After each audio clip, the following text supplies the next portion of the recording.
There's no land here. This entire pipeline, National Monetization Pipeline, is talking about brownfield assets where investment has already been made, where there is a completed asset which is either languishing or which is remaining not fully monetized or which is remaining underutilized. The ownership remains of those assets with the government, and there will be a mandatory hand back. The government on Monday unveiled a 4-year national monetization pipeline, a plan that aims to raise rupees 6 lakh crore by engaging the private sector in public projects. What does monetization mean? What assets do the government plan to monetize? We break it down for you. The government has a majority of assets, lot of assets like roads, power plants, and say shipping assets, airports, which are underutilized or not utilized properly, like our stadiums, which are not utilized to their full capacity, and there is a lot of fresh investment required. So instead of government putting in money, government brings in private parties, private players who bring in their investments, and they do a revenue sharing kind of thing with the owner, which is the government. So it's like you can imagine it's like that you're giving the assets on rent or on a revenue sharing basis, so that the companies can put in their money and they can also generate resources out of it. A brownfield is basically an asset which has already been built. A greenfield asset is which you build from the scratch. You buy land and do. Brownfield are assets which are ready, but they are being underutilized. An example could be, say, Delhi airport. Before it was given to the private parties on a revenue sharing basis by the Airports Authority of India. It didn't have that many runways, those many flights going out of it, those many terminals, seating areas.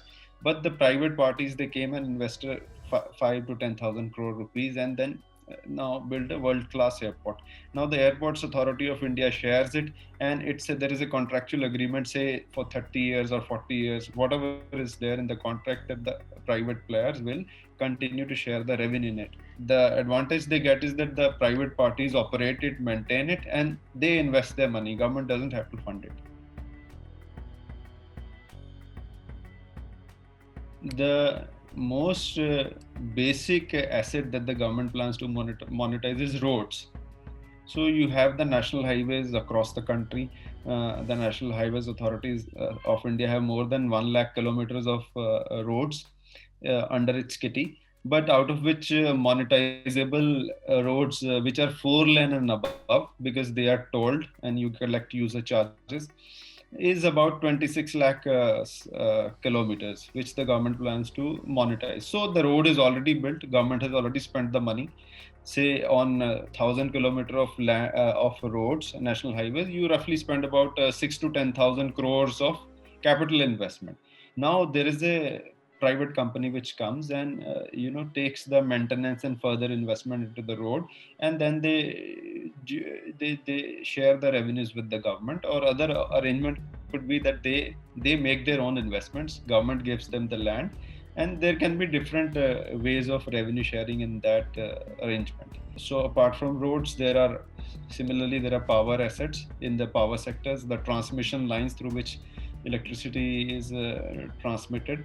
And then in the airports example we took, in the ports, then there are stadiums which can be monetized. Then there are real estate assets. That's a vast variety of government assets that are there. There are natural gas pipelines, then petroleum product pipelines, which IOC and Gas Authority of India operate. So the pipeline can be given to it's already built. Private players can use it, earn revenue from it, and share with the government.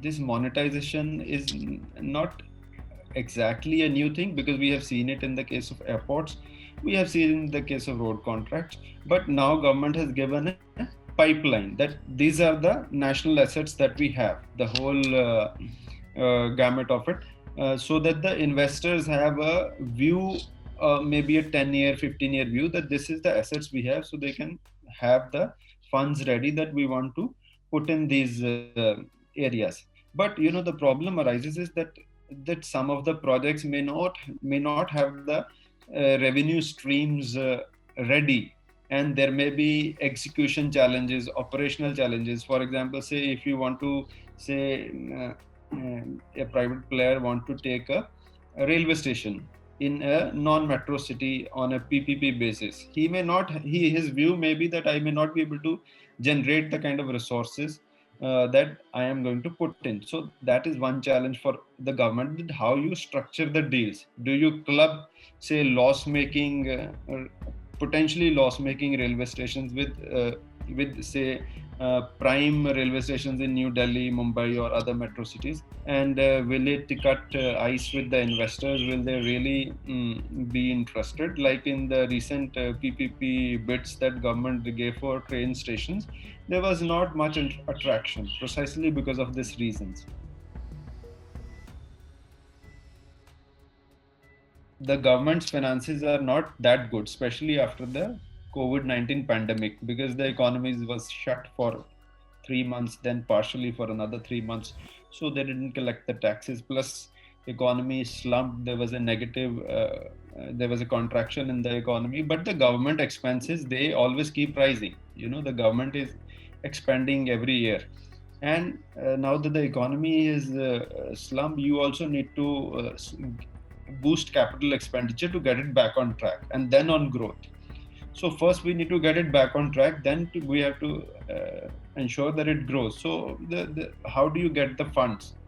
So it's a fund generation exercise in that sense. And second aspect is that government is never able to maintain and operate the assets properly like the private sector is able to do. We have seen it in the case of airports, that after the private sector came, obviously the user experience improved, and the services and facilities you get, and they invest in the assets. Broadly, the government's plan that you get the private players who invest so that you boost capital expenditure in the economy, which helps the economy and also improves the utilization rates of these assets.